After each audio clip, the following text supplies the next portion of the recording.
In this video, I'll show you how to create both long and short drop-down lists in just a few clicks. Let's start with a long drop-down list. First, type the 12-month names on a separate sheet. Now, select the cell where you want the drop-down.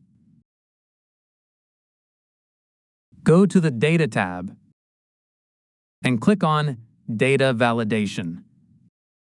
In the pop-up window, under the Settings tab, choose List. Next to the source box, click the small icon and then select all the month names from other spreadsheet.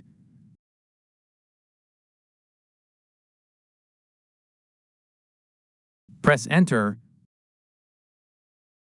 and click OK. And there you go. A drop-down list with all 12 months is ready.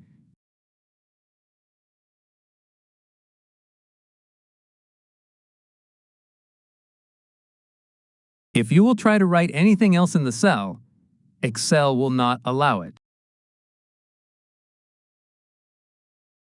Now let's create a short drop-down list. Select the cell where you want the drop-down. Go to Data, Data Validation, List again. This time, in the source box, just type yes and no. Click OK, and now you have a quick yes/no drop-down list. And that's how you create both long and short drop-down lists in Excel. Super easy and super useful for making data entry faster and error-free. If this tutorial helped you, hit like, subscribe, and I'll see you in the next video.